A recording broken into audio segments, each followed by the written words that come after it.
Welcome to the MTS 5100 Getting Started training program. This program is designed to familiarize you with the basic operation of the MTS 5100.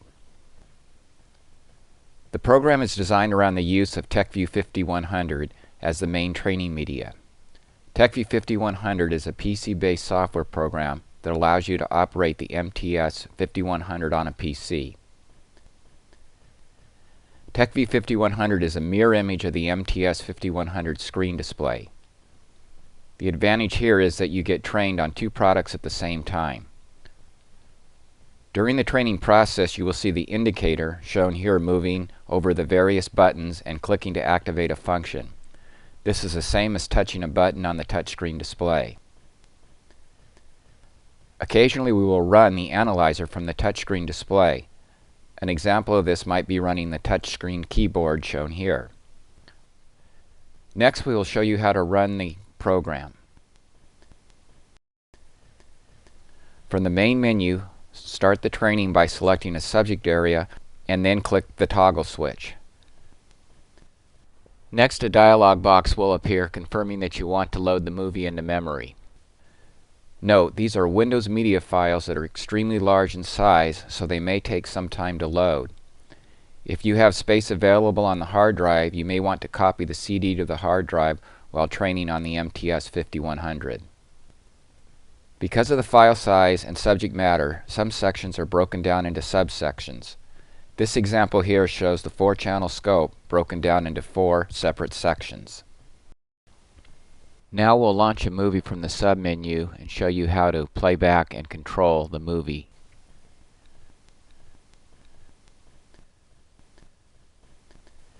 Presently, the movie is playing in a full screen mode. If you want to stop the movie, pause, or play it back, simply press the Escape key. This will bring up a toolbar on the very top of the menu. In the toolbar, you can stop the movie by pressing the Stop button. You can step through the movie frame by frame by pressing the double arrows. You can move to the end of the movie by pressing the End button, or you can move back to the beginning by pressing the Beginning button. You can also use the toolbar position indicator tool to move to any position in the movie. From that point, simply press the Play button. If you want to go back to full screen mode, right-click the mouse anywhere on the screen and select Full Screen. This will eliminate the toolbar. You can also return to full screen mode by selecting Play from the menu bar and then selecting Full Screen.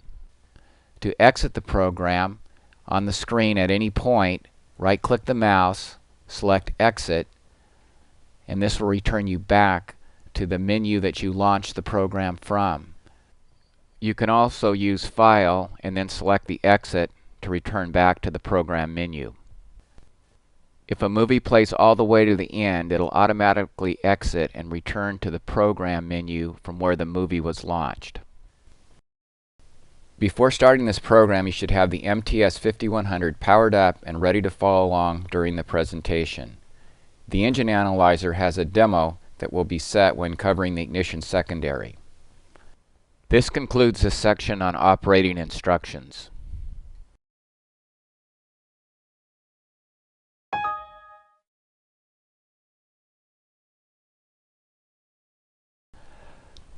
Power to the MTS 5100 can be applied 3 different ways.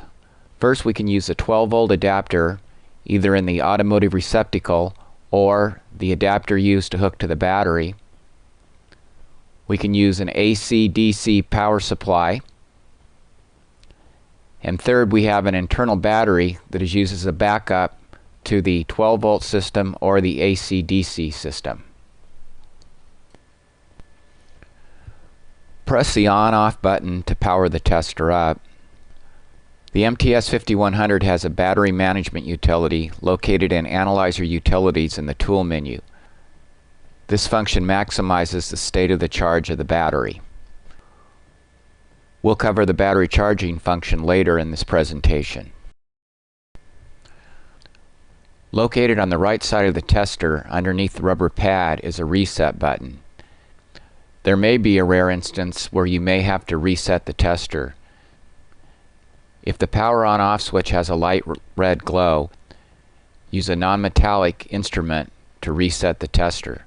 Make sure the tester is powered up with either AC or DC power when performing the reset.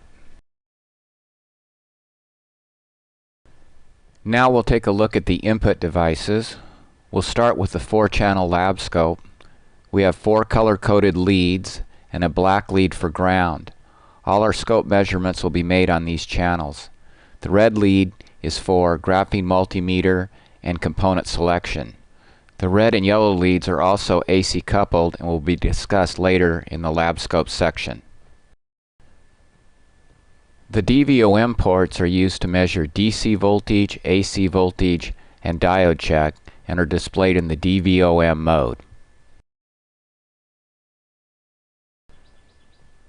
Now we'll take a look at the ports on the top side of the tester, starting with the power port. This port is where the AC-DC power supply or the DC power supply is plugged into, as discussed earlier in this presentation. The next port is the secondary ignition port. In this port we have the secondary sync probe that can be plugged in, or the EI, distributeless ignition adapters. The EI ignition junction box can handle from 4 to 12 cylinders.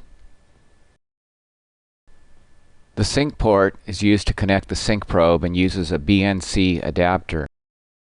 The sync probe is used for RPM and to sync up the scope in the engine analyzer mode. The primary ignition port is used to connect the primary leads. The primary leads are used in the ignition analyzer primary and also can be imported into the lab scope. The auxiliary port is used to connect the vacuum and pressure transducers. This illustration shows the vacuum and low pressure transducer connected to the auxiliary port. Now we'll take a look at the bottom side of the tester. COM1 is the input port to the MTS 5100. This is where all software downloads would take place. The application download manager would operate through the COM1 port. COM2 is the output side of the MTS 5100. This port is used to send files through the file transfer utility to the PC. COM2 also provides communication for the vehicle interface module used in the failed cylinder ID test. The LAN port is used as a high-speed communication port to communicate with TechView or TechView Pro. The USB port, Universal Serial Bus, is another high-speed connection that allows you to hot swap devices. At the present time, the USB port is not activated. This concludes the overview of the port functions.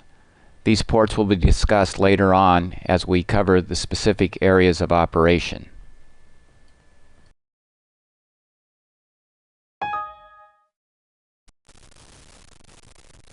The touchscreen interface controls the operation of the MTS 5100 software. Simply select the function and prompt menus by touching lightly on the appropriate screen menu item. The buttons can be pressed with a variety of items, like your fingertip, a pencil eraser, or a palm stylus. Keep in mind that the screen surface can be scratched with a sharp object, such as a screwdriver. The touchscreen should ideally be cleaned with lens cleaner. However, if not available, a glass cleaner can be used. One of the major advantages of a touchscreen display is to be able to make software changes and add buttons on the software screen without relying strictly on keypad menus. Let's look at the keypad operations on the MTS 5100, starting with the power button. This button is used to power the unit on and off. To power the unit on, hold down the power button. Press and hold down the power button to turn the unit off. The help menu is used to activate the help function. Press this button to initiate the on-screen help. The menu button is used to quickly navigate through the software. The up and down and right and left arrow keys allow you to make adjustments to the software, such as time base and voltage. In many cases, the arrow keys can be used in place of the arrows on the touchscreen display. The enter button is used to confirm a menu item selection. It's the same as pressing a button on the touchscreen. The exit button is used to exit the screen, bringing you back to the main menu. The contrast button is used to lighten or darken the display. Remember that temperature and condition of lighting will affect the contrast display.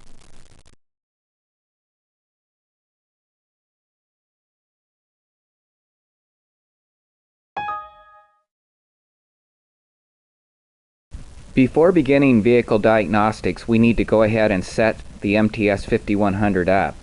All our setups will take place from the Analyzer Utilities menu. From the main menu, press Analyzer Utilities.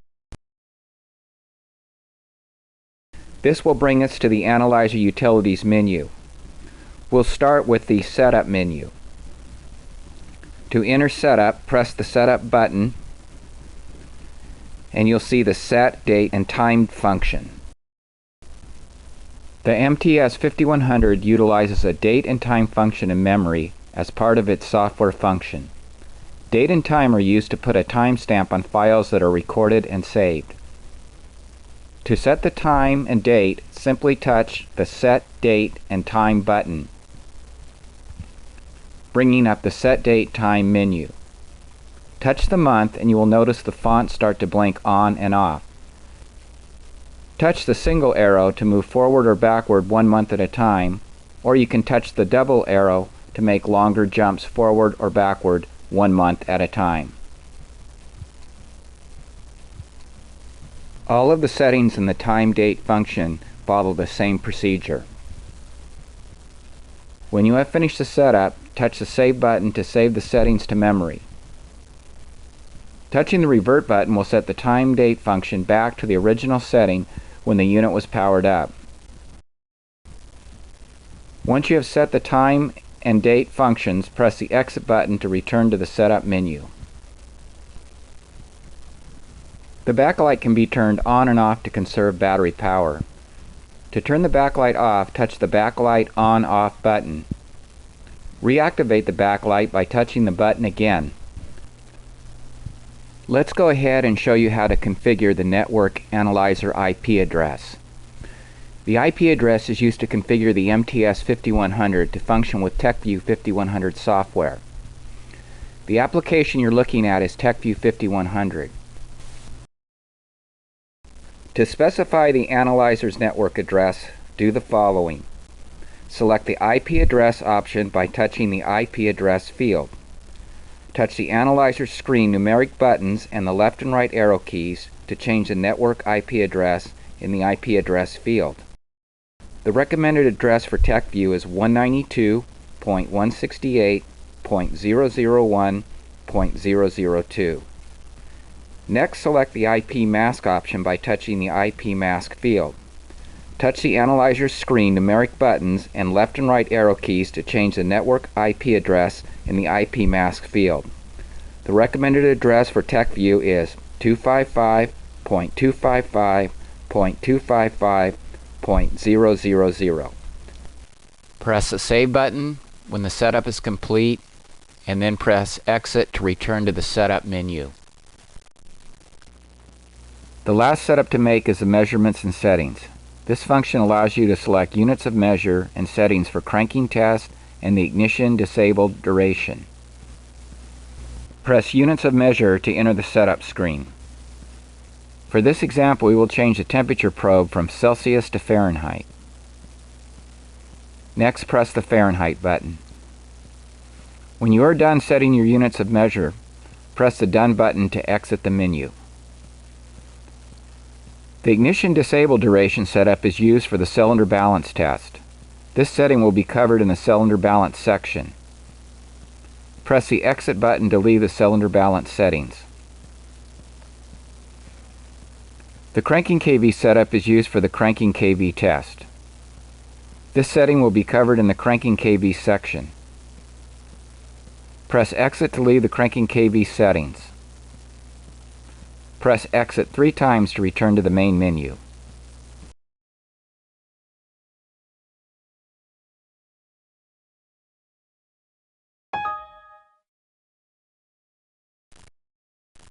From the Analyzer Utilities menu, press Tools to enter the Tools menu. The MTS Tools menu consists of 6 functions. Our first function is the software version.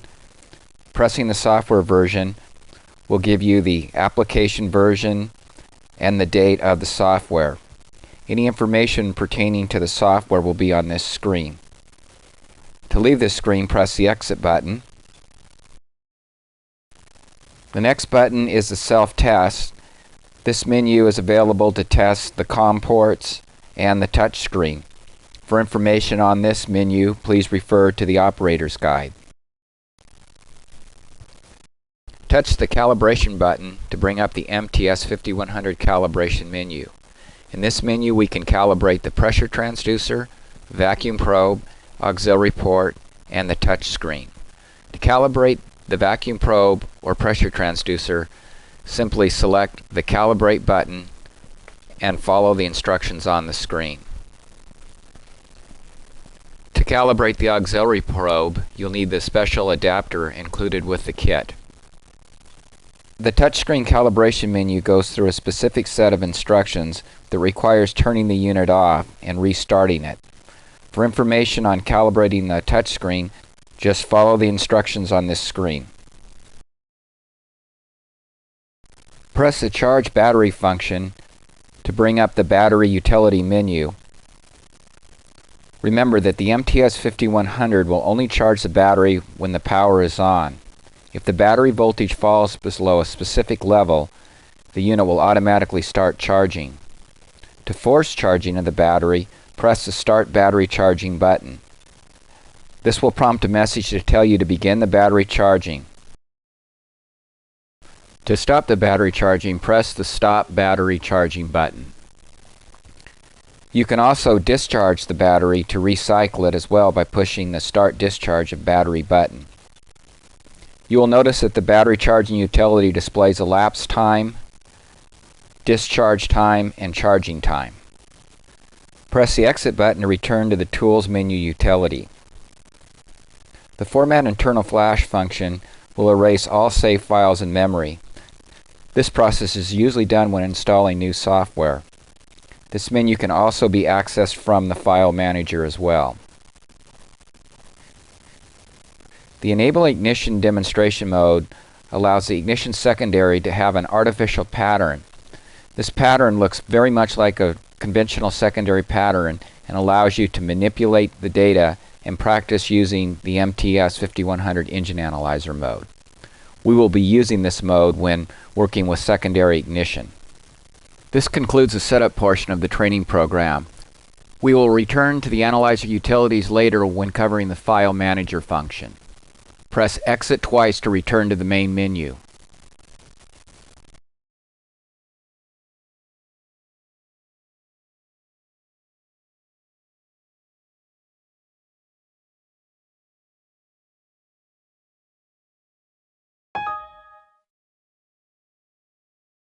From the main menu, select Engine Test. Next, touch the Vacuum Waveform button to enter the vacuum test mode. The vacuum probe must be calibrated for accurate vacuum readings. The calibration adjusts the vacuum probe for barometric pressure and elevation at which the test is being performed. You are asked to calibrate the unit when the vacuum probe is required for a specific testing procedure. Once the vacuum probe is calibrated, the MTS 5100 uses the calibration for the tester's power cycle. When the unit is powered on again, you are asked to recalibrate the vacuum probe. At this point, you can choose to recalibrate the vacuum probe or use a previous calibration factor. You can also calibrate the vacuum probe as well as the pressure probe by entering Analyzer Utilities, Tools, Calibration menu. At the calibration menu, press the desired function to calibrate either the vacuum probe or pressure transducer. When the unit is first powered up, if you enter the vacuum waveform, you will be prompted to select a vehicle from the database. 2 testing modes are available in vacuum waveform mode: vacuum waveform and % vacuum per cylinder. Pressing the Display Mode button will allow you to toggle back and forth between the 2 modes. When entering the vacuum waveform mode, the screen will automatically default to the vacuum waveform screen. The next two sections will cover operation of the vacuum waveform and percent vacuum per cylinder modes.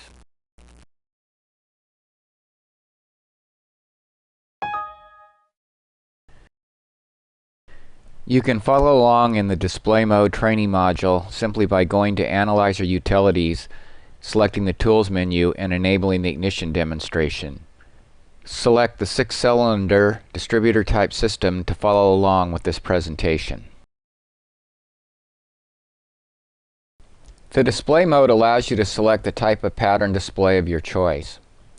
To change the display mode, touch the Display Mode button at the top left of the touchscreen display. Bringing up the submenu, select Display Mode. The Select Display Mode allows you to choose from several different types of patterns, including single cylinder, parade, raster, superimposed, firing KV, bar chart, and on distributeless ignition systems, a power waste comparison. Once you have selected the display mode, touch the Done button to close the menu.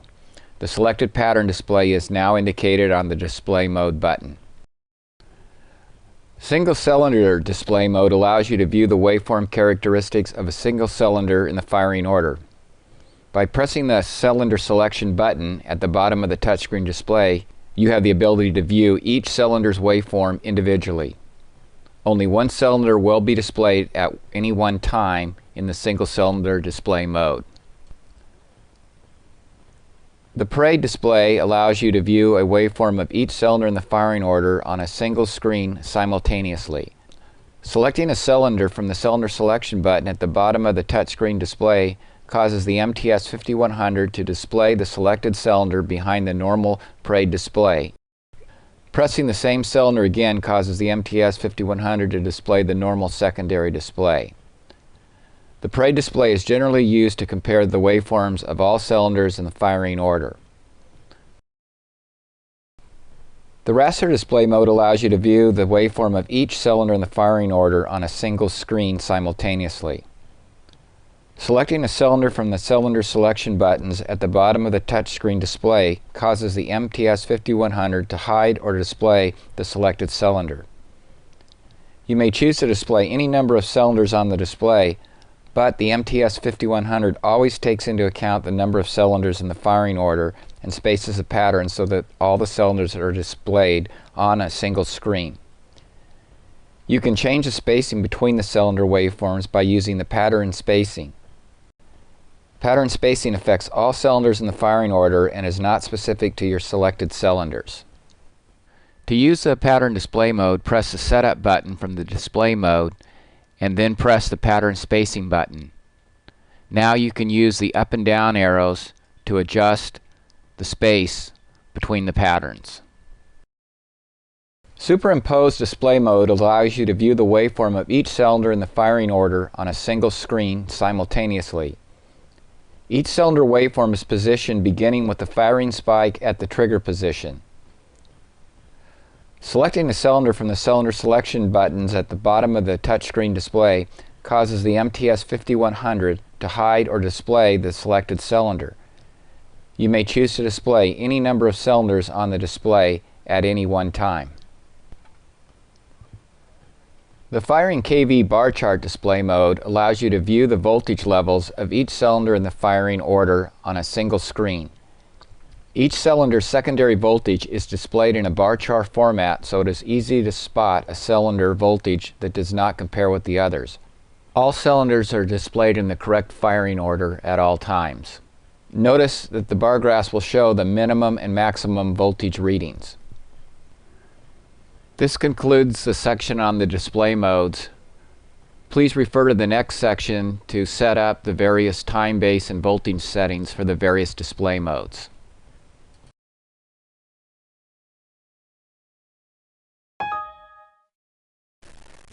Now that we have learned how to move through the various displays, let's go ahead and take a look at the setup functions. For example, we will use the superimpose pattern that is available in the Enable Ignition Demonstration mode. To adjust the time per division, use the right or left arrows in the lower left-hand corner of the touchscreen display. or you can use the right and left keypad arrows. Time division adjustments range from 0.2 milliseconds per division to 2 milliseconds per division. To adjust the volts per division, simply press the up or down arrows on the touchscreen display, or you can use the up and down arrows on the keypad. Voltage adjustments can be made from 1 kV to 50 kV per division. You can also make some finer adjustments using the ignition and primary displays of the MTS 5100. Press the Setup button from the display mode to enter the setup controls. The first adjustment we'll look at is trigger position. Press the trigger position button and you will notice in the lower left-hand corner of the display you have your trigger position indicator. Press the right or the left arrows to adjust the trace on the screen. To adjust the waveform horizontally on the screen, press the ground offset button and then press the up and down arrows to adjust the waveform display on the screen. Another function available is the trigger cylinder. Ordinarily we'd hook the sync probe to number 1 and trigger off number 1, but if we had a problem with that particular cylinder, we could tell the firing order that we were going to use another cylinder. In this example, we'll go ahead and select cylinder number 4 and then select the Done button. Even though we have conducted these ignition demonstrations in the secondary mode, all functions are available exactly the same in the primary mode. Remember, the primary mode will not be displayed if you've selected an EI vehicle. This concludes the ignition setup section. Press Exit to return to the main menu.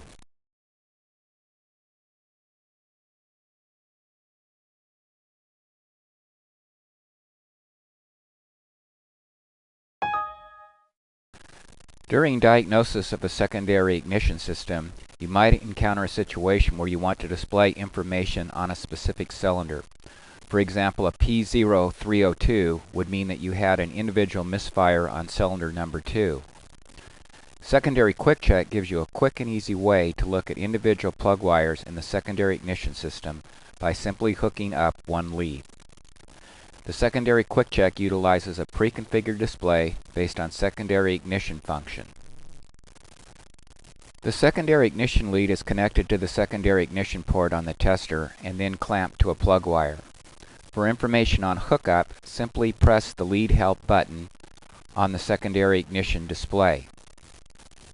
Connecting this lead directly to a plug wire will give you a cylinder ignition output display on distributor DI type systems, distributeless EI, and coil near plug systems. Be sure to connect the secondary probe ground shield to a good engine ground. To adjust the kV volts division, touch the up or the down arrow to set the proper voltage level. Also, you can use the up or down arrows on the keypad. The adjustable voltage level is from 1 kilovolt to 50 kilovolts per division. One of the nice features of the 5100 is that you can immediately see the results of any voltage change adjustments. The time division control is always available for adjustment and is consistently located in the lower half corner of the touchscreen display. This control determines what length of time is being viewed on the display. Time division adjustments on the secondary Quick Check display vary from 0.2 milliseconds to 2 milliseconds per division.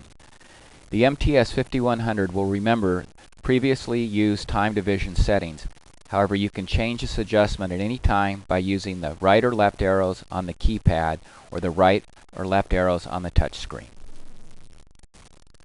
For more advanced features, press the Setup button on the secondary Quick Check display, bringing you to the Setup menu.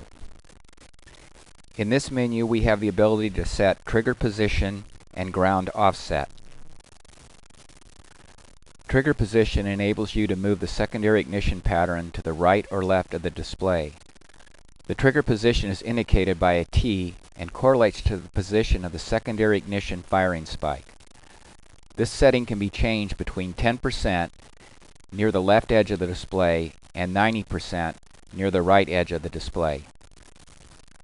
Trigger position can be adjusted by using the right or left arrows on the display or the right and left arrows on the keypad. The ground offset control allows the ground position and secondary ignition pattern to be moved vertically on the display. The ground position is designated by a G on the left edge of the display.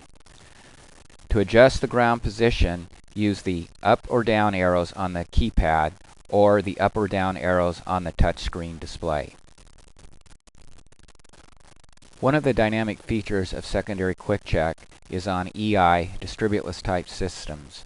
When we hook to a particular plug wire, regardless of the polarity, the MTS 5100 will invert the polarity to a positive position for easy waveform viewing. Press Exit to return to the main menu.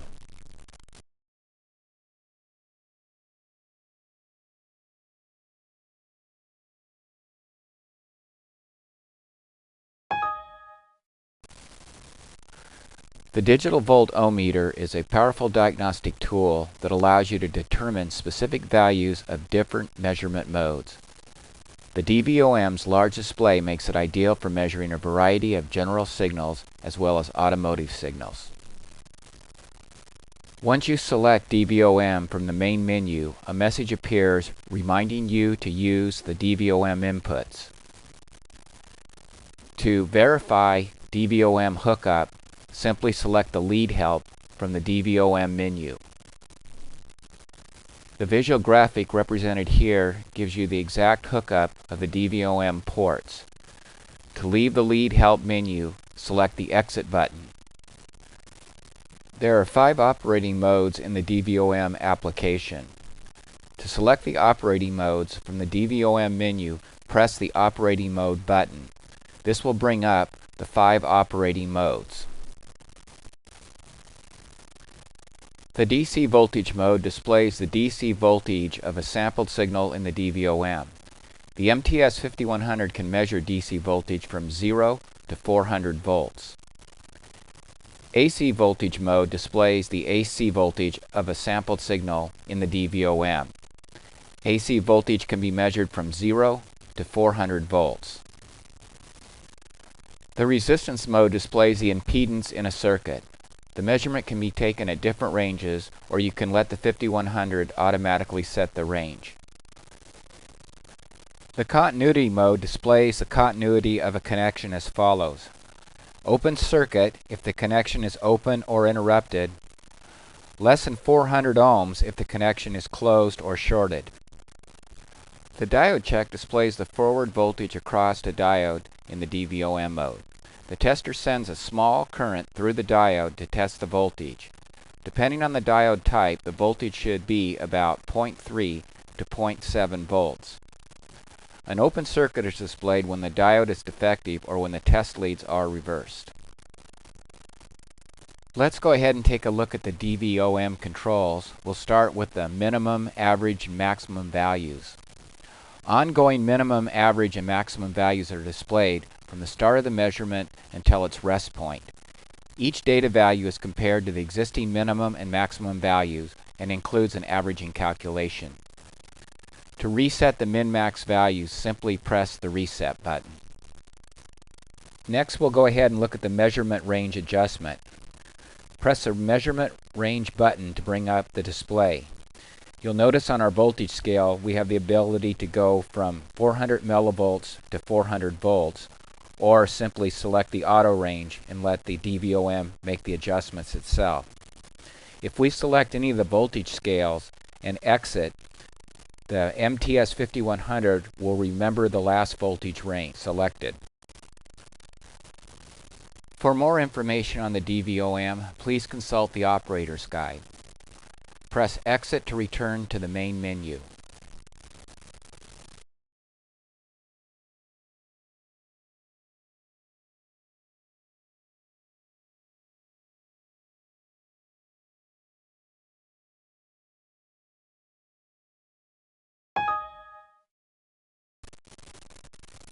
The graphing multimeter is a powerful diagnostic tool that allows you to view circuit operation over extended periods of time. All measurements are plotted horizontally from left to right to show measurement over time and vertically to display the measured value. The graphing multimeter is a powerful tool for diagnosing intermittent fault conditions.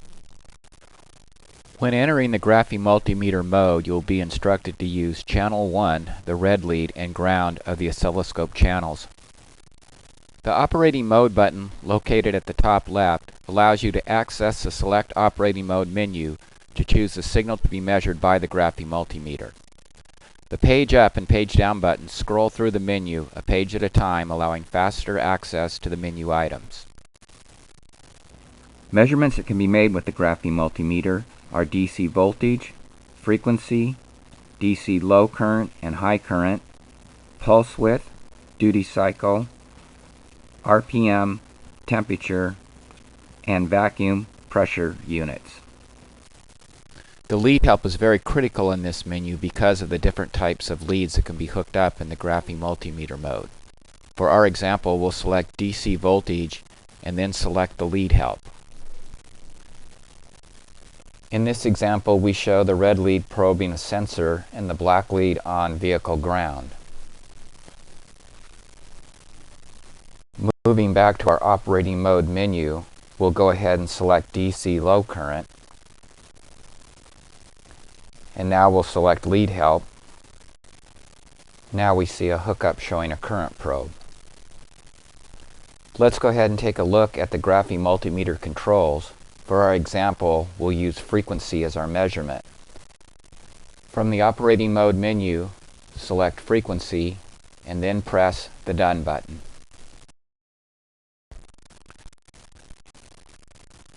Located to the left side of the grid is a units per division setting. For our example, we are set on Hertz. When choosing the vertical scale of the plot, one of the selections you have is Auto mode. As a measured value increases, this mode automatically changes the vertical scale to prevent the display value from moving off the grid. The auto scale function only increases and never decreases.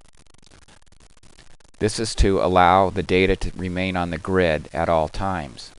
If the vertical scale is set to another value other than auto scaling can be reselected by pressing the Auto button.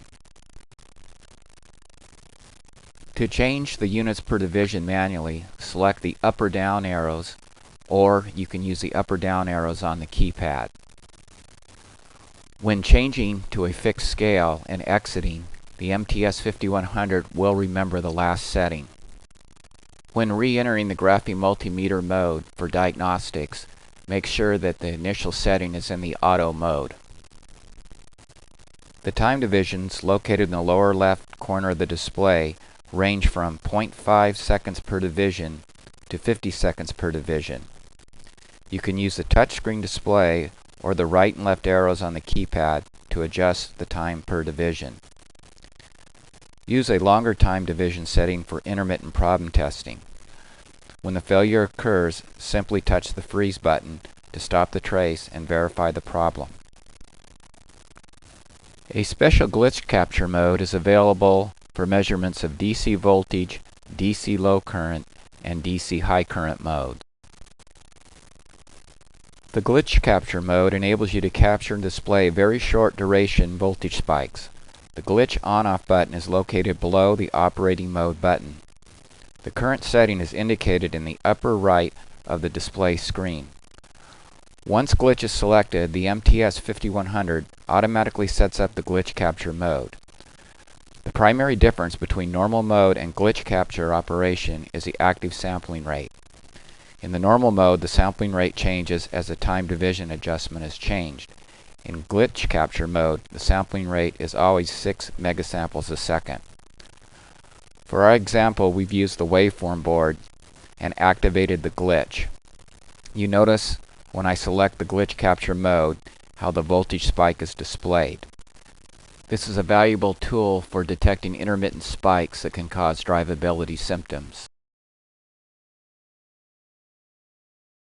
A positive-negative trigger function is available in the frequency mode, pulse width mode, and duty cycle mode. The positive trigger button allows you to change a rising, positive, or falling negative trigger for the input signal. The default setting is negative trigger. The current state is displayed in the upper right-hand corner of the screen. Positive trigger is on a rising edge at a level of 1 volt in all operating modes of the Graphy multimeter. The negative trigger level depends on the selected operating mode. For operating modes, please refer to the operator's guide. Also available in the pulse width mode is the time, low, high button, which allows you to change calculations to low or high time in pulse width operating mode. The default setting is time high. The current state is displayed in the upper right-hand corner of the screen. In the duty cycle mode, we have an available function called % low high. This button allows you to change calculations to a % low duty cycle or % high duty cycle. The default setting is % high. The current state of the display is located in the upper right-hand corner of the screen. As covered in the DVOM mode, the minimum maximum average includes an ongoing maximum and average data value from the start of the measurement until it is frozen or reset. Each data value is compared to the existing minimum and maximum value and includes an average calculation.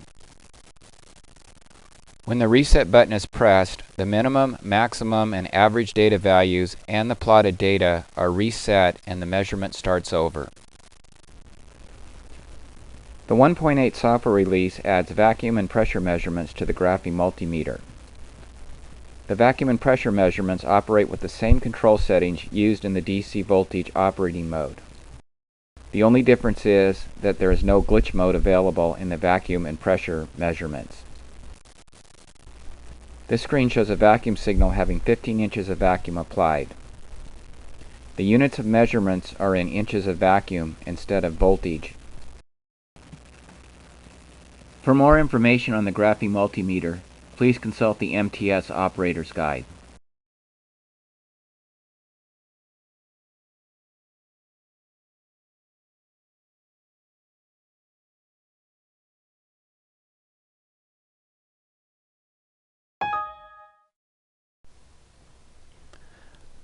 The 4-channel oscilloscope is an easy-to-use and versatile tool that allows access to any automotive computer-controlled circuit. Once you are familiar with the oscilloscope layout and features, you can take full advantage of the most powerful tool in its class. Let's start with the manual setup. When initializing the 4-channel scope, the settings from the previous use are restored and ready for use. You do not need to select any setup button to continue using these settings. This manual setup is the default display mode, and you can immediately begin to make changes to your existing oscilloscope settings simply by touching the desired buttons. Manual setup of the oscilloscope is often used when you are familiar with signal characteristics. Another way to set up the scope is using the component selection function. When you choose component selection, the oscilloscope automatically configures itself for the vehicle component you designate. After touching the component selection button on the touchscreen display, you can see a menu of vehicle components and categories from which to choose. These include actuators, current waveform, distributor, electrical, fuel injectors, ignition, sensors, and vacuum pressure units. Within each of these categories, you must choose specific components to view.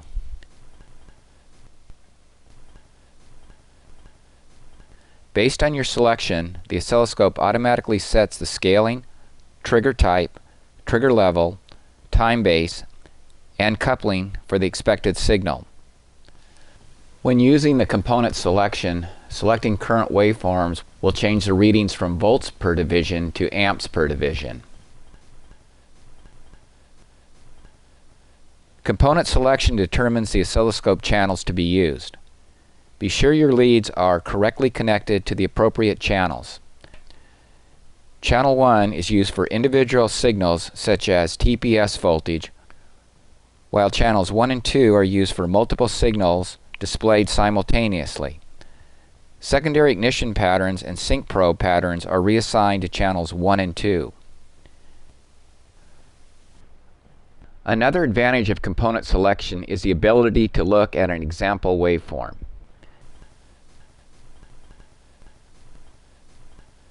After you have selected a specific vehicle component,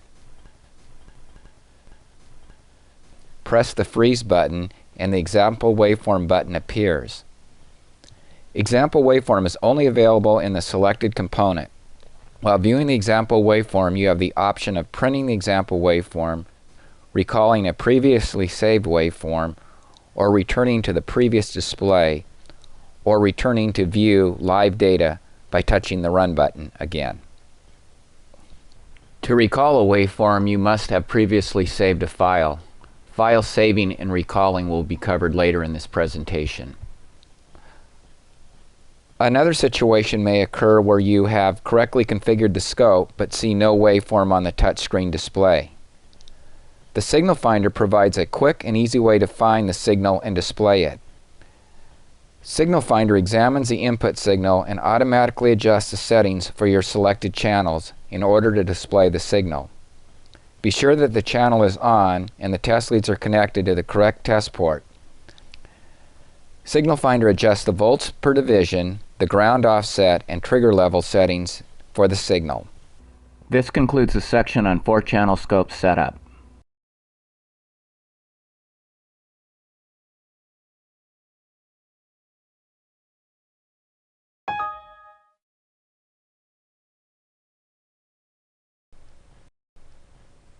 Let's take a look at the procedures for setting up the 4-channel scope. The oscilloscope has 4 separate channels that can display data simultaneously. The channel buttons are located in the top left corner of the touchscreen display. Touching a channel button gives you access to the settings specific to that individual channel, including the ability to turn the channel on or off. As soon as you turn the channel on, the signal being received is automatically displayed and clearly identified by the channel number on the left side of the signal display area. The volts per division setting is channel specific, and the adjustment buttons are available on each individual channel setup menu. Volts per division is most frequently used when fine-tuning a signal for detail or comparing multiple signal types simultaneously. To change the volts per division setting, use the touchscreen display buttons or the up and down arrows on the keypad. The voltage level is adjustable from 0.05 to 50 volts per division, and your change in voltage setting is seen immediately. The volts per division setting is clearly shown beneath the signal display area. The offset is used to change the vertical position of an individual signal on the touchscreen display. The offset adjustment buttons are available on each individual channel setup menu and are accessed by touching the channel button of the channel to be adjusted. To change the offset, use the up and down arrows below the offset indicator on the left-hand side of the touchscreen display. This feature is most frequently used when viewing multiple signals simultaneously. The channel offset can be adjusted to plus or minus 4 divisions of the screen at increments of 0.25 volts per division.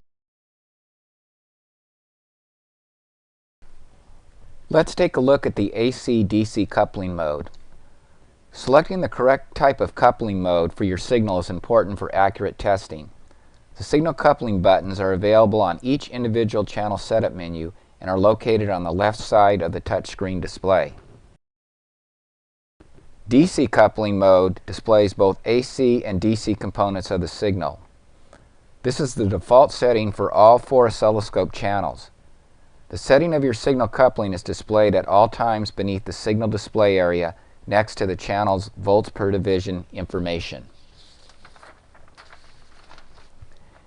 AC coupling mode displays only the AC component of the signal under examination and is only supported for channels 1 and 2. Remember, when using the component selection, AC or DC coupling will automatically be set. The ground coupling mode is the internal A to D analog to digital input to ground. Once selected, ground coupling is used to verify the channel's ground position and to adjust the waveform trace. The status of your signal coupling is displayed beneath the signal display area at all times.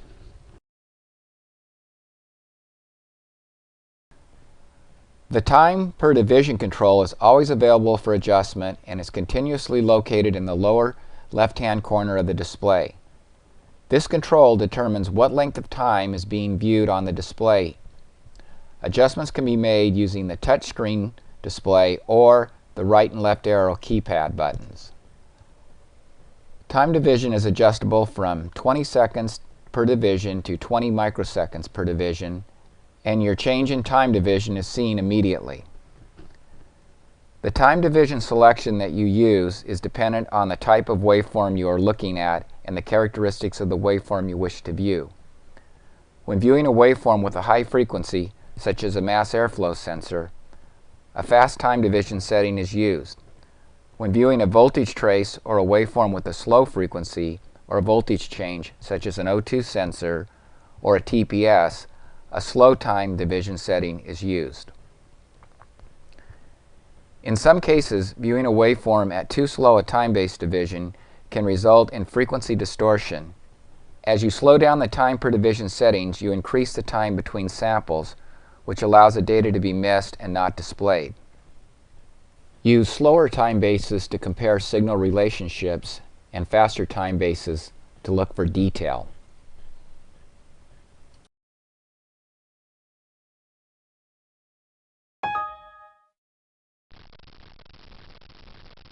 Now we'll take a look at trigger controls. The MTS 5100 has a set of trigger controls that determine the exact instant the trace begins to sweep across the screen. If a trigger is set at a specific voltage level and the signal being sampled achieves that trigger level, then the MTS 5100 displays the signal. When triggering, a T appears in the small box at the left of the trigger setting box at the bottom of the touchscreen display. While viewing live data, you can access all trigger properties through the Trigger Setup touchscreen display button to the left of the signal display area. The 4-channel oscilloscope has the ability to use any one of 4 channels as a trigger source. The trigger source being used by the oscilloscope is displayed on the touchscreen display button as well as in the trigger settings box displayed at the bottom of the touchscreen display. The trigger source button is located in the top left corner of the trigger setup menu. To change the trigger channel source, select the source channel button, bringing up a pop-up window to set your trigger channel. Select the correct channel and then press OK. Selecting the correct trigger type is important in the diagnostic process. There are 4 different types of triggers to choose from when viewing a signal: auto, normal, single shot, and free run. Trigger type is available in the Trigger Setup menu. When the Trigger Type button is selected from the upper left corner of the Trigger Setup menu, a pop-up menu appears with 4 trigger types to choose from. Your new trigger type is displayed on the Trigger Type button as well as in the Trigger Settings box below the signal display area. Let's take a closer look at the various types of trigger modes. Auto trigger is the easiest type of trigger to use when viewing an automotive signal. The MTS 5100 displays a signal that meets the trigger level at the trigger position. If the signal does not meet the trigger level condition, the MTS 5100 automatically displays any signal that is received as if it were in free run mode. Once you see the signal, you can change the trigger level value to capture the waveform. Automatic trigger is the default trigger type on select vehicle components when using the component selection procedure to view a waveform such as an idle air control motor. Your last trigger type settings are saved in memory. The normal trigger is a common trigger and requires that you know the characteristics of the signal that you are trying to display. The MTS 5100 displays a signal that meets the trigger level at the trigger position. If the signal does not meet the trigger level condition, the MTS 5100 does not display a signal. If you lose a trigger condition while viewing a signal, the signal display area freezes and remains frozen until the signal reaches the trigger level. Normal trigger is the default trigger type on select vehicle components when using the component selection procedure to view a waveform such as a fuel injector. Single shot trigger is used when you want to capture a certain characteristic of a known signal. If the signal under examination does not reach your trigger threshold, the MTS 5100 does not display any signal. Once you set up the trigger level and the trigger position, arm the scope as follows. Select Single Shot from the Trigger Type menu in Trigger Setup mode. Make your desired adjustment to the trigger level, trigger position, trigger source, and trigger edge. Then touch the Done button to exit the Trigger Setup mode. Press the Arm button, which appears below the Component Selection button. Once the Arm button is pressed, the MTS 5100 waits to capture a single frame of the waveform that meets your trigger conditions. The MTS 5100 displays the signal characteristics that meet your requirement and freezes the signal display area. Your last trigger type settings are saved into tester memory. Free run is generally used when viewing slower time-based signals such as throttle position sensor signals. Free run is the default trigger type on select vehicle components when using the component selection method to view a waveform such as a TPS. The trigger level determines the height of the signal that must be met for the MTS 5100 to trigger and display the acquired signal. You can adjust the height of the trigger level by using the up and down arrows on the touchscreen display buttons located beneath the trigger source and the trigger type buttons in the trigger setup mode. The voltage height of the trigger level is displayed beneath the touchscreen display adjustment buttons and is also displayed beneath the signal display area at all times. The trigger level indicator on the right side of the signal display area signifies the trigger level's position on the actual display. Trigger position determines the horizontal position where the trigger level condition is met. The trigger position can be moved to any horizontal location on the signal display area in increments of 1%, depending on the part of the signal you want to view. The trigger position buttons are displayed to the left of the signal display area and can be changed using the right and left arrows on the touchscreen display buttons. The trigger position indicator, designated by a T, is at the bottom of the signal display area. The last function is a trigger edge. Trigger edge works in conjunction with the trigger level. Any signal that meets the trigger level condition, rising or falling, is displayed at the trigger position. The rising edge and falling edge buttons are available on the trigger setup menus as touchscreen display buttons.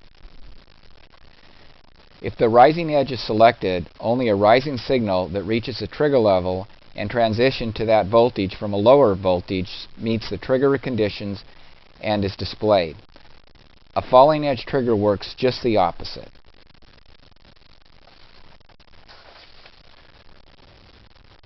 The glitch capture mode enables you to capture and display very short duration voltage spikes. The glitch button is located in the lower left area of the channel controls menu. Once glitch is selected, the MTS 5100 automatically sets up the glitch capture mode. The primary difference between normal scope mode and glitch capture operation is the active sampling rate. In normal scope mode, the sampling rate changes as the time division adjustment is changed. In glitch capture mode, the sampling rate is always 6 megasamples a second.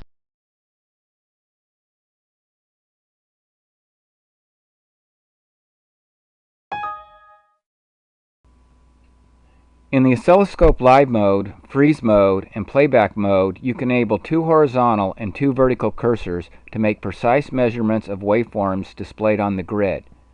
You can turn the cursors on and off and lock them so they move together to maintain their relative delta measurements. To activate the cursors, from the 4-channel lab scope main menu, press the cursor button. Cursors can be activated on the main menu, freeze menu, or playback menu. When the cursors are activated, a cursor box appears at the bottom of the display showing the delta measurement between the cursors. Cursor information appears in the units of measurement that are applicable to the channel or mode that is selected for cursor movement. The active cursors are displayed as solid horizontal and vertical lines extending the entire height or width of the wave display area. The inactive cursors are displayed as dashed horizontal and vertical lines. Because each oscilloscope channel can potentially be set to different volt per division settings, the vertical cursors can only display the units of measurement for one channel at a time. The information in the cursor information box is only applicable to the selected cursor channel. If a screen is saved while the cursors are displayed, the cursors and cursor information are saved or printed as part of the screen. Full cursor operation is also available when playing back a scope snapshot. There are 4 sections specific to cursor operation: cursor select, lock cursor, cursor AB, and cursor channel. Press the cursor select button to bring up the cursor selection list box. In the cursor selection box, 4 cursor options are available.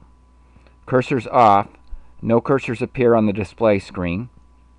All cursors, both horizontal and vertical measurement cursors appear on the display screen. Horizontal cursors, only the 2 horizontal measurement cursors appear on the display screen. Vertical cursors, only the 2 vertical measurement cursors appear on the display screen. For demonstration purposes, we will select all cursors. Press the OK button to activate the cursor selection. The Lock/Unlock Cursor button toggles between locking and unlocking the horizontal cursors and the vertical cursors together so that they retain their delta time and volt settings. The Cursor AB button toggles between one set of active cursors and the other. Only one horizontal and one vertical cursor can be active at a time. Active cursors appear as solid lines and inactive cursors are dashed lines.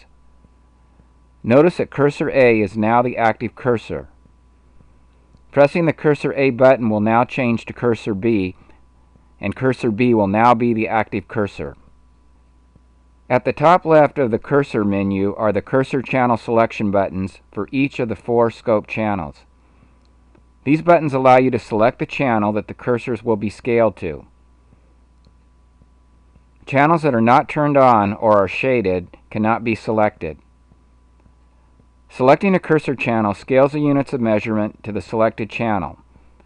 The units of measure and the selected cursor channel are displayed in the cursor information box at the bottom of the screen. Notice the change of information in the cursor information box when we select channel 2. The 4 arrow keys on the MTS 5100 keypad control the movement of the cursors while in the cursor menu. The up and down arrows move the active vertical measurement cursors, and the left-right arrows move the active horizontal measurement cursors. When cursors are selected, the keypad arrows are dedicated to the cursor adjustment only. When all cursors are selected, the vertical measurement cursors will display in voltage and the horizontal measurement cursors will display in milliseconds. If the vertical or horizontal cursors are selected separately, only the value will be displayed for the specific type of cursor selected. In this example, we will select the horizontal cursor to read the injector pulse width in milliseconds. As we move cursor A to the left to line up with the falling edge of the injector, we can see about 4.76 milliseconds on time. This concludes this section on cursor operation.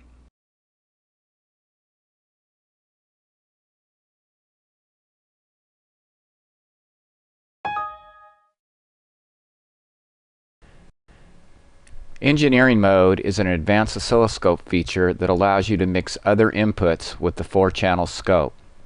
Engineering mode can be enabled on any of the 4 channels. Let's start our procedure by activating channel 1. And on channel 1, when we turn it on, we have a fuel injector. And now what we're going to do is we're going to hit the done button on channel 1, and come over to channel 2 and activate it. Now the trick here is to touch the on button twice, very quick.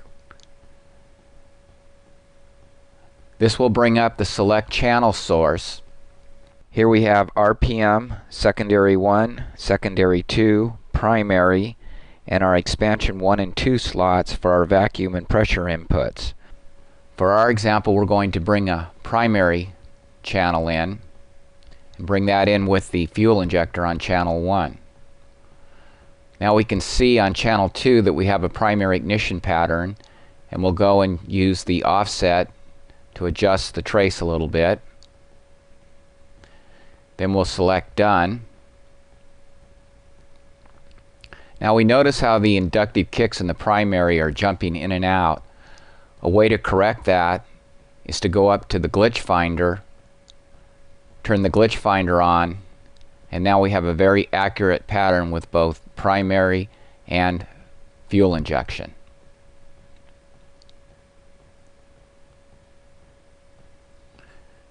To set the scope back, select and turn the channel off. Then click on the on button twice. This will bring back up the select channel source menu. Select the up arrow. Select channel 2. And then select OK. Engineering mode settings are retained until the tester is powered down. Once powered down, engineering mode settings are reset to the normal input channels.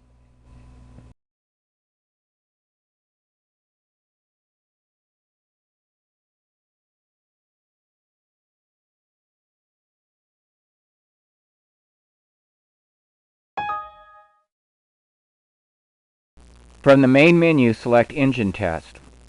Next, touch the Vacuum Waveform button to enter the vacuum test mode. The vacuum probe must be calibrated for accurate vacuum readings. The calibration adjusts the vacuum probe for barometric pressure and elevation at which the test is being performed. You are asked to calibrate the unit when the vacuum probe is required for a specific testing procedure. Once the vacuum probe is calibrated, the MTS 5100 uses the calibration for the tester's power cycle. When the unit is powered on again, you are asked to recalibrate the vacuum probe. At this point, you can choose to recalibrate the vacuum probe or use a previous calibration factor. You can also calibrate the vacuum probe as well as the pressure probe by entering Analyzer Utilities, Tools, Calibration menu. At the calibration menu, press the desired function to calibrate either the vacuum probe or pressure transducer. When the unit is first powered up, if you enter the vacuum waveform, you will be prompted to select a vehicle from the database. Two testing modes are available in vacuum waveform mode: vacuum waveform and % vacuum per cylinder. Pressing the display mode button will allow you to toggle back and forth between the two modes. When entering the vacuum waveform mode, the screen will automatically default to the vacuum waveform screen. The next two sections will cover operation of the vacuum waveform and % vacuum per cylinder modes.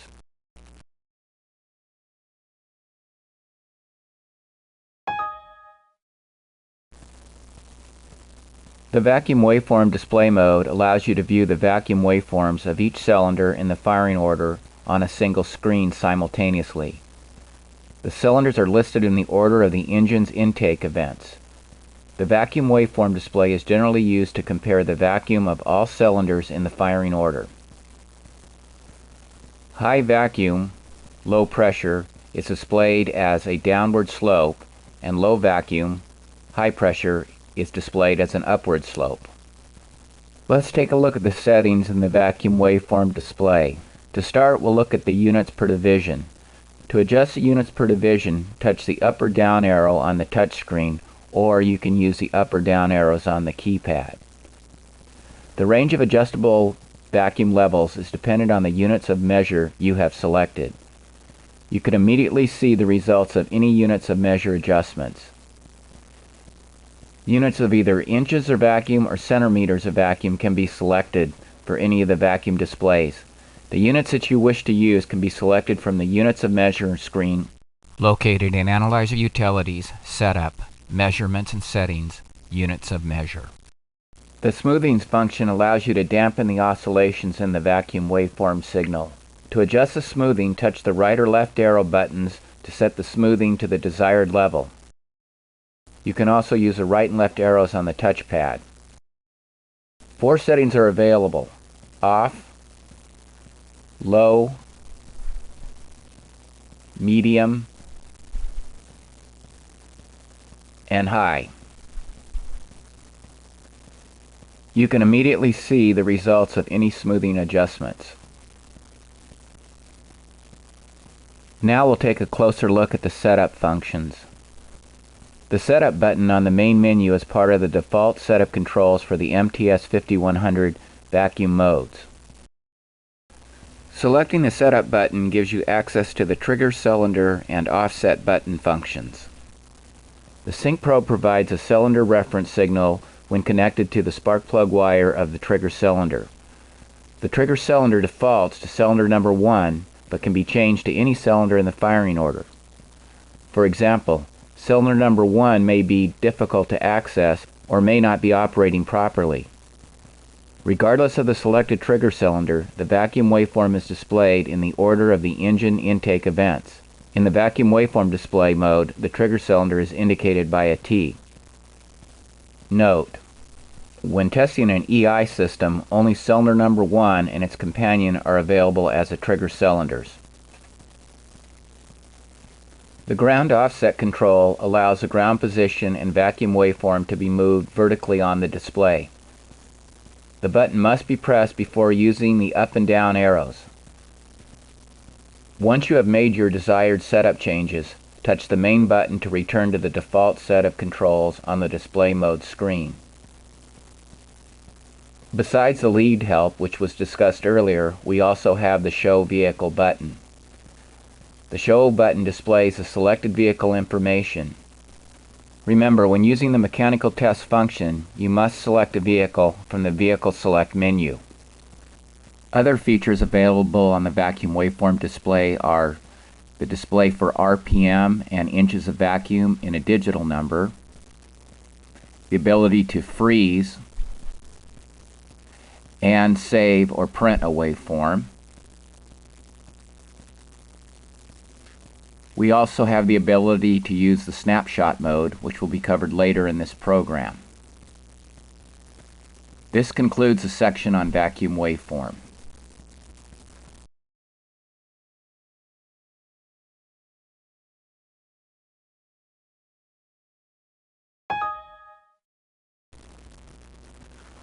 Once you have selected the display mode button, select % vacuum per cylinder and then press the Done button to enter the vacuum per cylinder mode.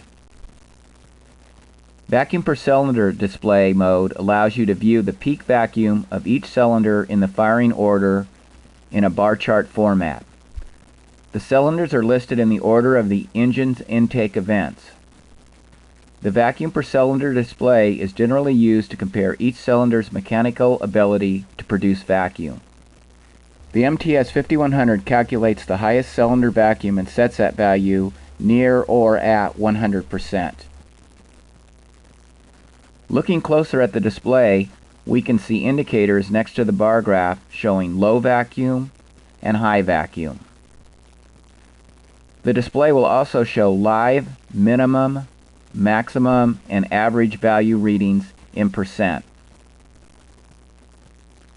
Just like in vacuum waveform mode, the % vacuum per cylinder gives you RPM and vacuum in a digital readout format. Another feature in the vacuum per cylinder is the ability to reset the minimum and maximum values. Other functions available are the trigger cylinder mode, the freeze frame function, allowing you to print and save screens, and the snapshot record function.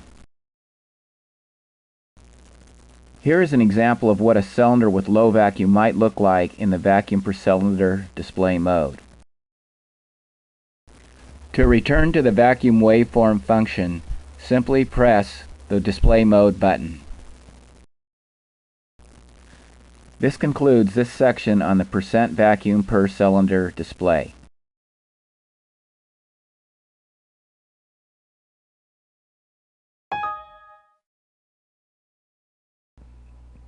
The cranking kV test allows you to perform a quick diagnosis of the secondary ignition system's ability to produce spark at cranking engine speed.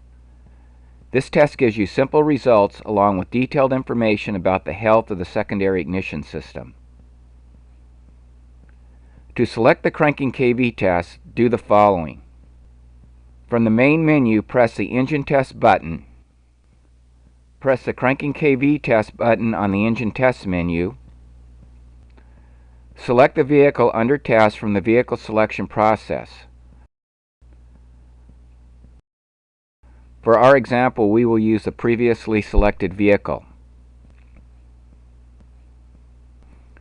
Once you select the vehicle, a message appears describing the basic setup requirements and the safety precautions to follow during the test procedure.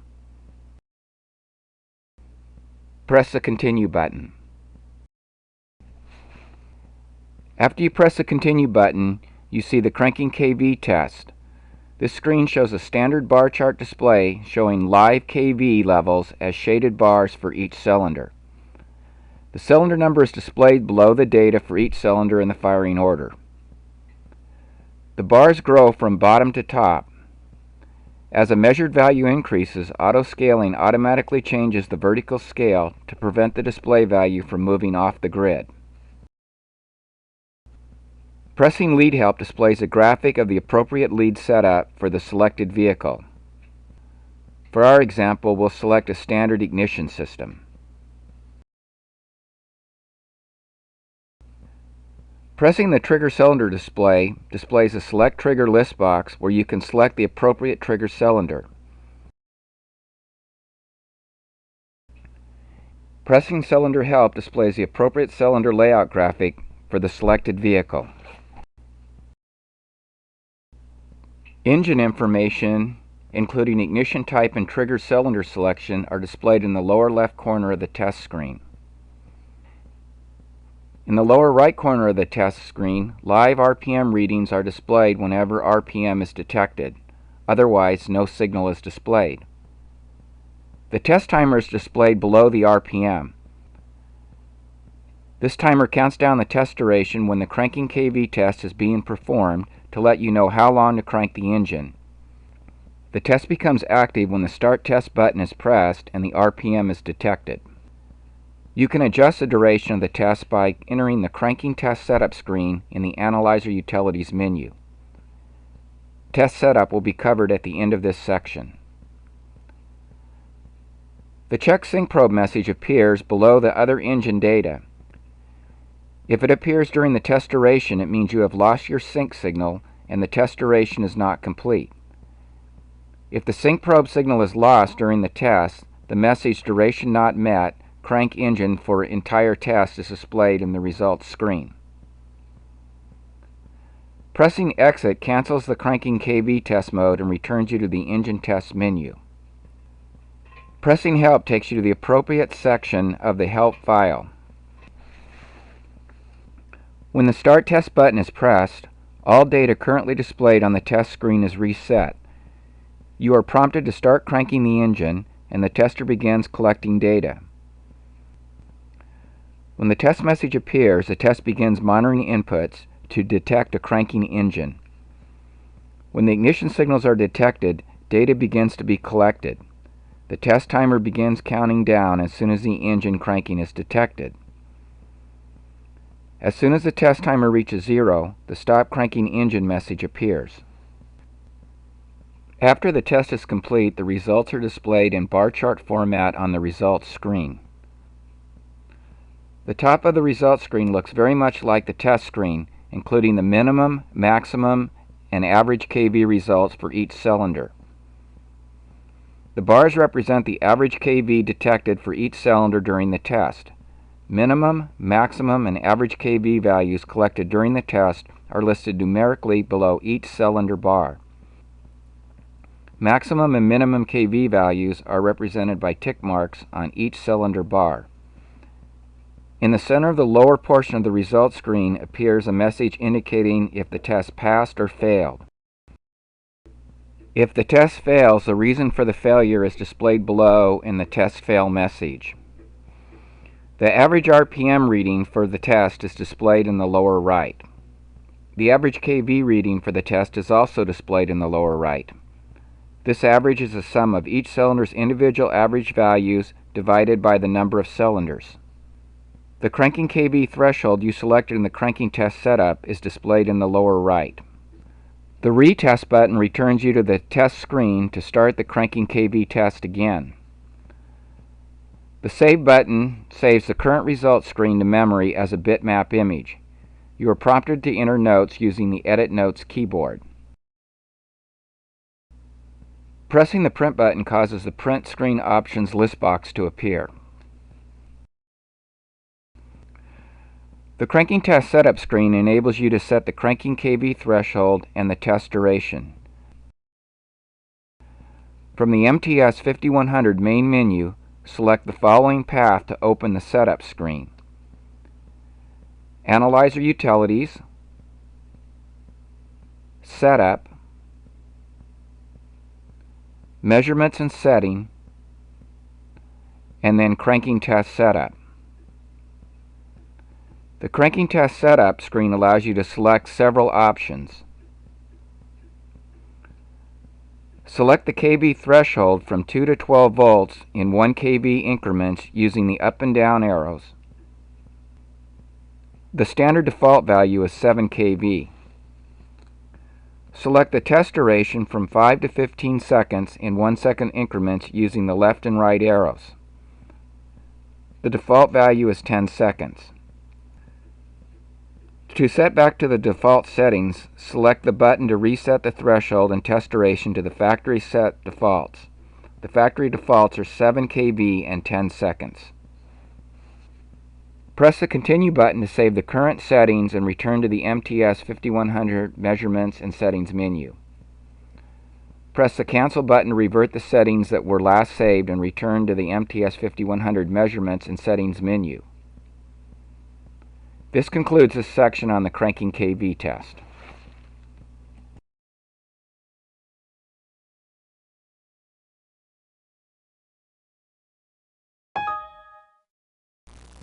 The failed cylinder ID test uses ECU information to determine which cylinder or cylinders are currently malfunctioning.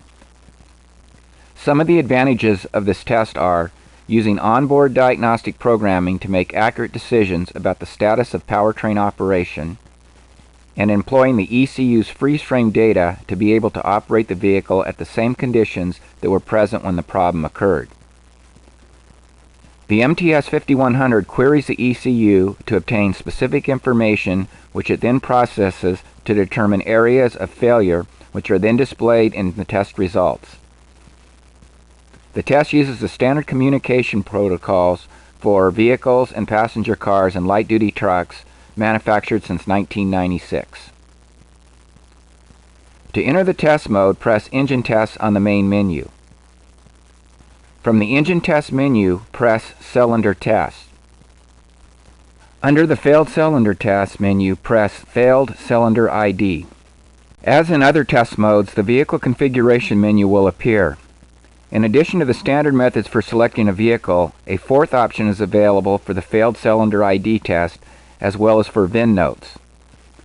The Recall Vehicle option brings up the Recall Vehicle list box that displays all vehicles that have previously been tested for Failed Cylinder ID and saved in memory.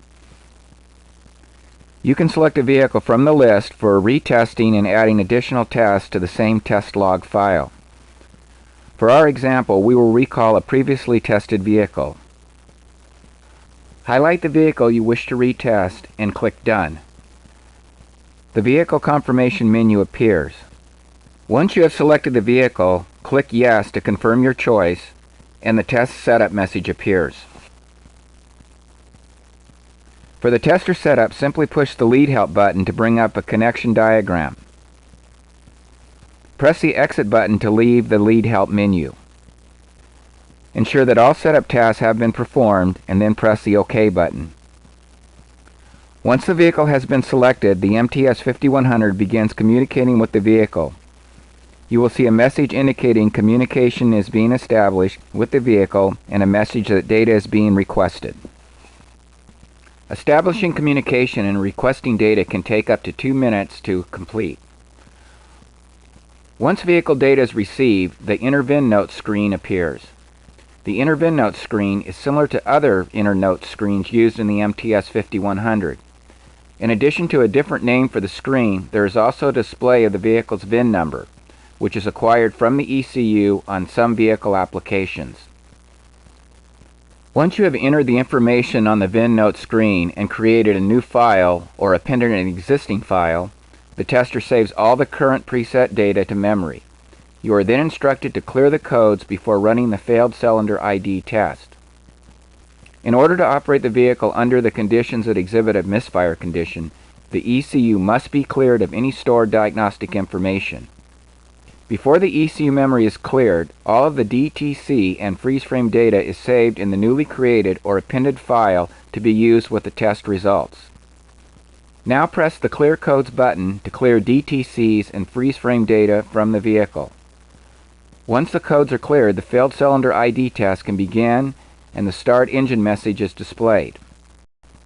The Start Engine message appears until the MTS 5100 detects RPM, at which time the message disappears and the failed cylinder ID test screen is displayed. The failed cylinder ID screen displays 5 live parameters along with the target values if applicable. The target column includes the freeze frame values collected in pre-test data before the codes were cleared. These values are also represented on the bar charts by stationary markers. Target data is displayed to help you reproduce the same conditions that caused the fault. The live test parameters are displayed as horizontal bar charts, each identified by a description and units of measure being used. The shaded part of each bar indicates the live value of the parameter as reported by the vehicle. Some vehicles may not support all 5 parameters. The test timer at the top of the screen is a 2-minute timer that begins counting down from 2 minutes to 0 once the test is started. When the timer reaches 0, the test ends and the collected data is processed and displayed. Selecting the Start Test button or Enter on the keypad causes the test timer to begin. The text on the button changes to Stop Test, which may be pressed at any time to end the test before the 2 minutes are up. When the test timer expires or when the Stop Test button is pressed, the test concludes and the test results screen is displayed. The key must remain in the on position until the test results screen is displayed. Once the failed cylinder ID test is completed, DTC, pending DTC, and freeze frame data are used to evaluate the test results, which are then available in 3 formats. The Test Results button mode is the first screen to appear. Selecting the Test Results button displays the Select Display Mode list box, and you can now choose any of the 3 available display modes. In the Test Results display mode, the information gathered during the test is decoded from the DTCs and presented in text format. Depending on the test results, there can be several message formats, but most contain a diagnosis, condition, and action section. In addition, the file name, vehicle selection, VIN notes information, and vehicle communication protocol are also displayed. In the cylinder display mode, cylinder numbers for each cylinder in the firing order are displayed. The number is shaded for any cylinder for which the test indicates a problem. The NG, or no good rating, means that the cylinder had a cylinder-specific misfire problem associated with it. Ratings are displayed for each cylinder below each bar. Cylinders that do not have a problem are not shaded and display the text as OK. The test log results screen display in text format all the information collected for the selected vehicle, including pre-test data, codes cleared, timestamp, and test results data for each test performed on the vehicle. If there are multiple tests in the log file when the test log is entered, the Select Test list box is displayed. Press the Select Test button on the test log screen to bring up the Select Test list box. on which you can manually choose a specific test. Please refer to Chapter 8 of the Operator's Guide for more information on the contents of the test log. Pressing the Save button on any of the results screen causes a Save menu to appear. Each format includes the file name, which was automatically assigned when the file was created, the date timestamp when the file was created, and the vehicle information. These saved files can be recalled in the File Manager utility discussed later in this presentation. If for some reason during the failed cylinder testing process you want to cancel the test, an aborted test message will appear if the test is exited after the pre-test codes are saved and cleared and before the test results are collected, as under the following circumstances. Press Exit on the Keypad button while the failed cylinder ID test is running. Press Cancel on the Clear Codes message, or press Exit on the keypad while the Start Engine message or Start Engine to Continue Testing message is being displayed. Once the test has been aborted, you can select the Test Log button to view the entire test log containing the pre-test data. This concludes the section on failed cylinder ID.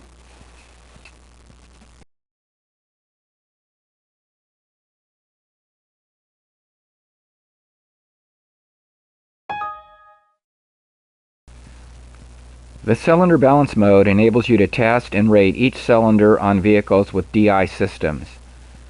This test mode intrusively deactivates cylinders using either a manual or automated test. When the test completes, you can review the results in a bar chart format to determine which cylinders are not performing equally to the rest of the cylinders. To run the cylinder balance test, press Engine Test from the main menu. Next, select Cylinder Test from the Engine Test menu. From the Cylinder Test menu, select Cylinder Balance. The Vehicle Configuration menu will now appear. For our example, we will use the Ford truck, VIN N. If the vehicle has been selected prior to selecting cylinder balance and the ignition system is not supported by this test mode, the following screen display will prompt you that the ignition type is not supported. For this test, we will use the previous calibration value. You can select No Vacuum Probe Used if you do not want vacuum data to display in the cylinder balance. Click OK to continue. A pop-up setup message now appears on the top of the cylinder balance main screen. Ensure that all setup tasks have been performed in the Setup menu. Next, press the Continue button to enter the cylinder balance screen. The MTS 5100 analyzer provides two methods of disabling an internal combustion engine's primary ignition system. Manual mode, where you select the cylinders to disable, or automatic mode, where the analyzer disables cylinders sequentially through the firing order.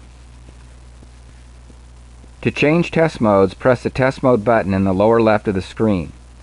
For our first example, we will use the Automatic Balance function. Note that Manual Balance is the default that first appears when entering the cylinder balance display. At the moment you select Automatic Balance Test Mode and click Done on the Select Test Mode screen, the MTS 5100 begins collecting the engine RPM data. The cylinder keys and reset button are not selectable in automatic balance mode. Select the disable key to begin the automated balance test. In the disable state, the disable button changes to read Cancel and remains Cancel until the automatic test completes. Disabling begins with the first cylinder in the firing order. Once the cylinder has been disabled for the set duration, a recovery period follows during which no cylinder ignition firing is interrupted. The recovery period allows the engine RPM to stabilize at normal running speed for the selected throttle position. Following the recovery period, the next cylinder in the firing order is disabled. This process sequences through the firing order until each cylinder has been evaluated. The results of each enabled and disabled RPM is displayed for the selected cylinder. At the end of the test, the last selected cylinder becomes unselected and the cancel button toggles to disable until the engine recovery period is met. Once this period is met, the disable button becomes active to allow another test to be conducted. If the engine is running and the signal is available, live engine RPM and vacuum, if connected, continues to update. Let's take a look at the information gathered on the display screen. ENA, enabled RPM, gives you the latest average engine RPM of a set number of data points without ignition interruption. DIS, disabled RPM, gives you the average engine RPM of a set number of data points with ignition interrupted or disabled. RPM is the difference between DIS and ENA. Vacuum is the difference between disabled and enabled average of a set number of data points of vacuum DC measurements. If vacuum is not selected in the vacuum probe calibration, vacuum values do not appear. The bar charts also have auto-ranging capability. To exit the automatic test mode, press the Exit Keypad button. If the results of the current test have not been saved, a Save Results prompt message appears. Respond yes to the prompt to save the test results. The Edit Notes screen will now appear, on which you enter notes about the saved file. Once you save the results or respond no to the prompt, you will return to the cylinder test menu. In manual test mode, you are able to adjust the time during which ignition is disabled by accessing the Ignition Disable Duration dialog box in the Analyzer Utilities menu. We will cover the ignition disable duration at the end of this section. To begin the manual test, do the following. Select one or more cylinders to be disabled using the buttons below the bar charts. The MTS 5100 engine analyzer begins collecting live RPM and vacuum data, which is displayed and updated in the live data fields as long as the sync signal is available. If the sync is lost, the check sync probe and no signal messages are displayed. Select the Disable button to disable the designated cylinders and start the test. Notice that in the Disable state, the button changes to Enable. Select the Enable button to stop the test or wait until the cylinder balance test exits depending on the time duration you entered in the Settings menu in Analyzer Utilities. Upon completion of the manual test, the Enable key toggles to Disable, allowing you to select additional cylinders for disabling. Running a new test will not clear previously captured data on the cylinders already tested.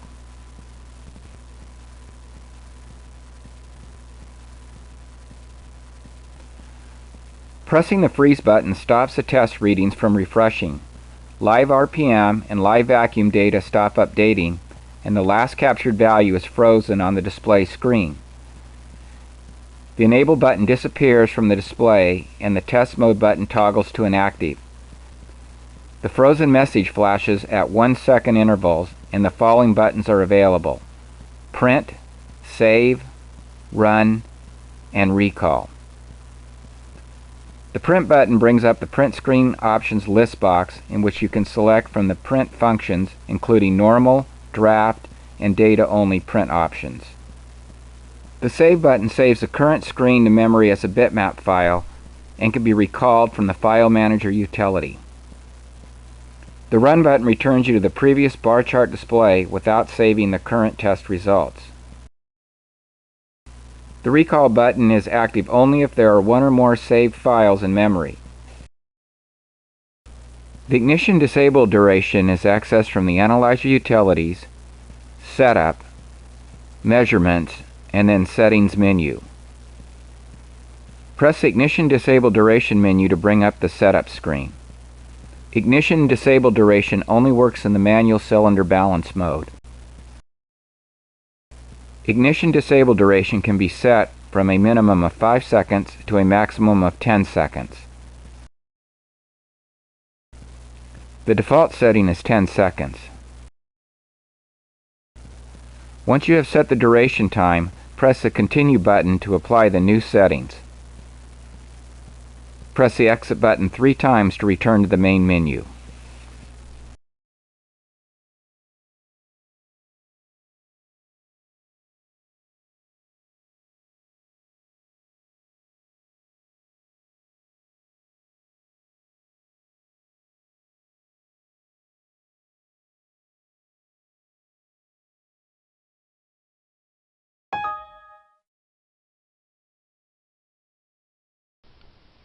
The snapshot function gives you the ability to capture, save, and play back a length of data collected from a vehicle.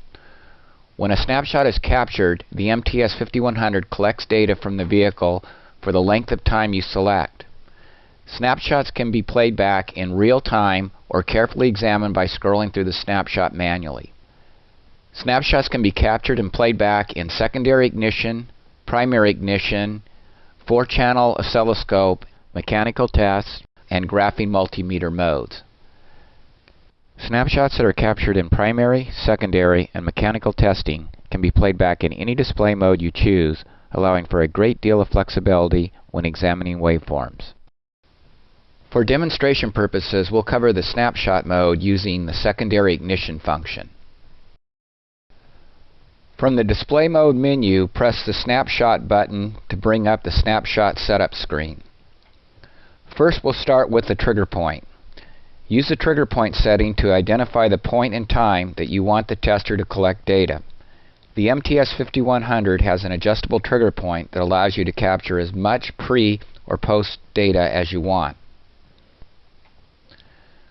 Pre- and post trigger points are adjusted with the right and left arrow buttons on either the touch screen or the keypad. The pre-trigger setting is displayed on the left side of the trigger point adjustment box and is displayed in seconds. Negative values indicate pre-trigger. The post-trigger setting is displayed on the right side of the trigger point adjustment bar and is displayed in seconds. Positive values indicate a post-trigger. Now let's take a look at setting the snapshot length. You can adjust the total length of a snapshot to be able to capture any type of problem. The available time differs depending on the operating mode in which you are capturing the snapshot. A maximum selection is available which allows you to capture the data until the tester runs out of storage space. In the maximum mode, there is no adjustable trigger point. Snapshot length is adjusted by the up and down arrows either on the touch screen or the keypad. It is important to note some types of snapshots require more memory than others. In some cases, the available storage space is filled before the selected length is reached. When you have completed your snapshot setup options, touch Continue to proceed to the snapshot mode where a snapshot now can be captured. If you wish to cancel the snapshot mode, simply press the Cancel button. Now let's take a look at the Trigger Stop button. This button toggles between trigger and stop. Touching trigger marks the trigger point for the recording which you have pre-selected in the snapshot setup screen. Once the recording is triggered, the button name changes to stop. The snapshot mode will keep recording for as long as the time you selected in the setup menu. However, you can use the stop button to force the recording to stop before the selected time has expired. Remember, the buffer may fill up and the recording time may terminate before the selected time. As soon as the snapshot has been captured, the tester enters the playback mode.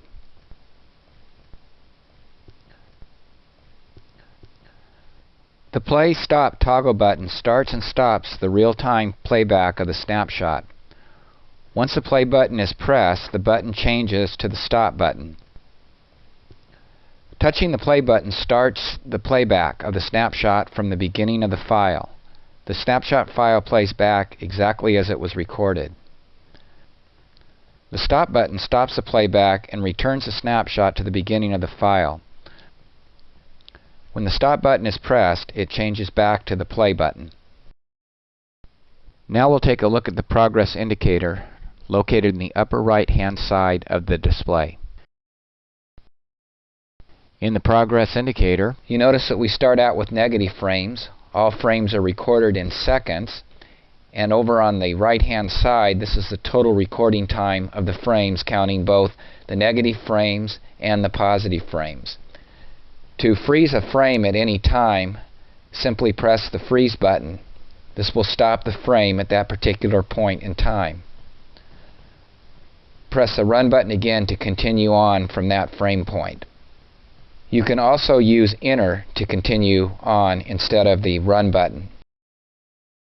The up and down and right and left arrow keys on the keypad display can also be used to move the frames forward or backwards in the snapshot mode. The right and left arrows will advance you one frame at a time.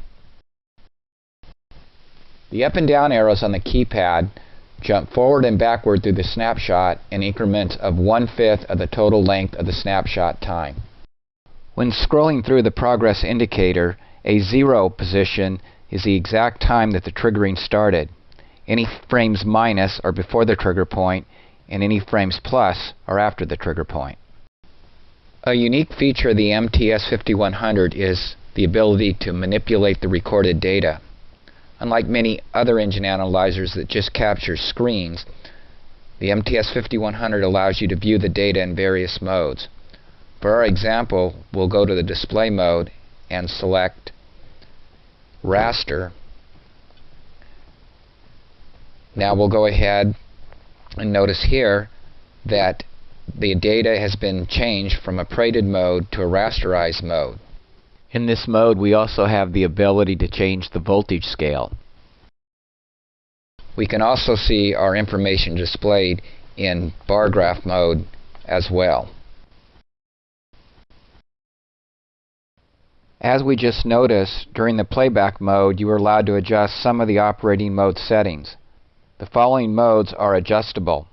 In graphing multimeter, the volts per division, primary and secondary ignition, the volts per division, and the display mode. Mechanical testing, vacuum units per division, display mode, and the smooth function. Presently, the 4-channel scope has no adjustments available. The next section of this program will show you how to save a snapshot.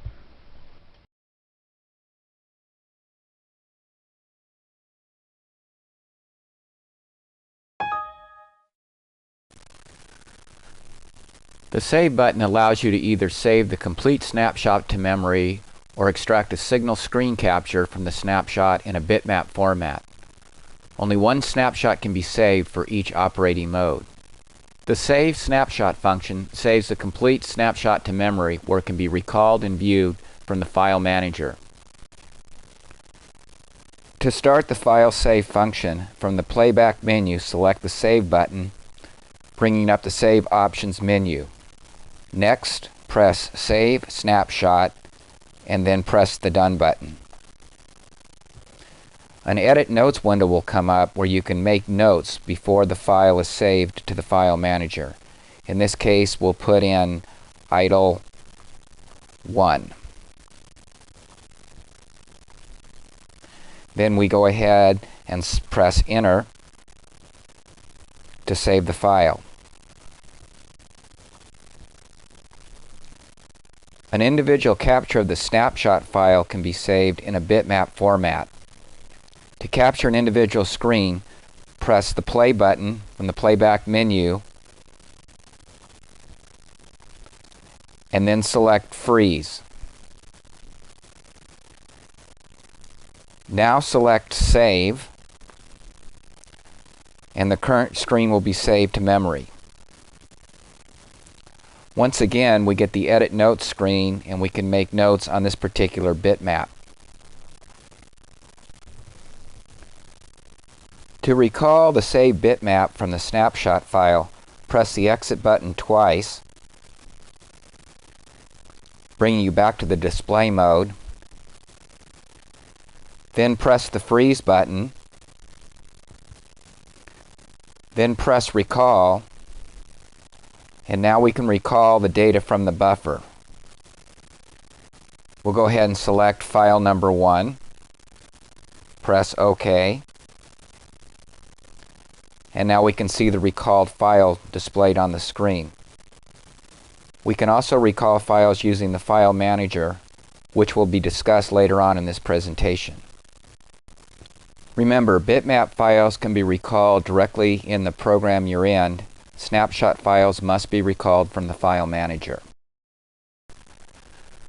This concludes a section on snapshot recording and saving.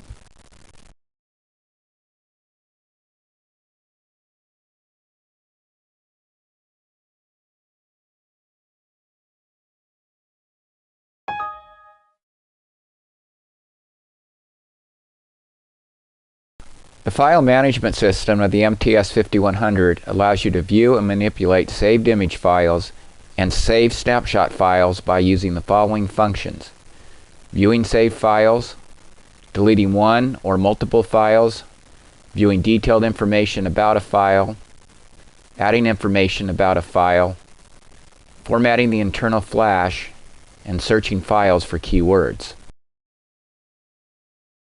To enter the File Manager, from the main menu, select Analyzer Utilities and then press the File Manager button. Let's start off and look at how the file naming conventions work. In the List View mode, we see our bitmap file selected here. The first three characters of the name represent the operating mode of the captured file.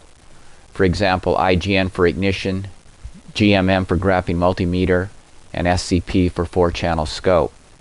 Each mode, IGN, GMM, and SCP, can only have one multiple bitmap file.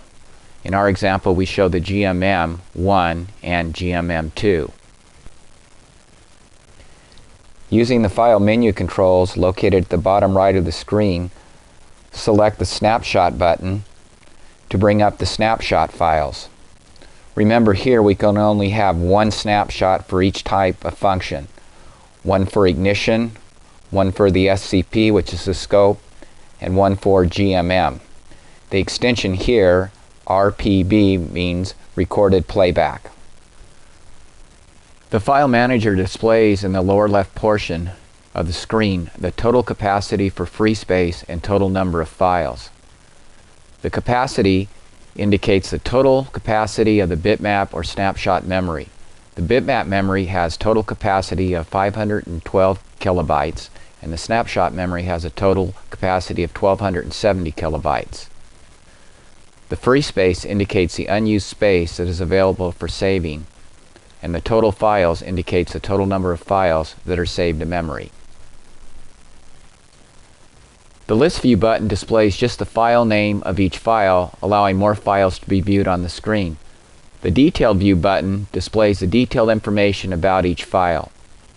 Items covered in the Detailed View are file name, vehicle information, date and time the file was saved, notes that the technician makes, and the length of the snapshot in seconds.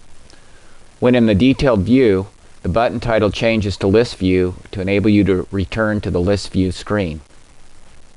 A maximum of 3 files is displayed on the screen. The up and down arrow buttons scroll through the list of files one at a time.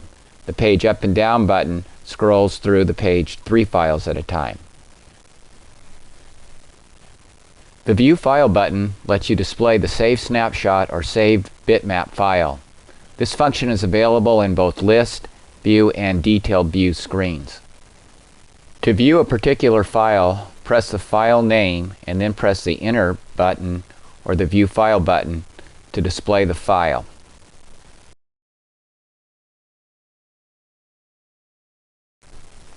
To display a snapshot file, the file will be displayed in the applicable operating mode that the file was first recorded in. The Enter button also operates as the View File button. In this example snapshot, we're showing a map sensor in the 4-channel scope mode.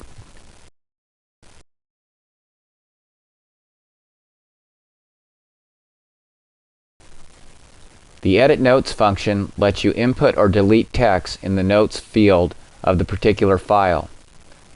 After you select a file name on either the List View or Detailed View screen, touch the Edit Note buttons to access the Edit Notes screen. In this case, we'll change the TPS from good to bad.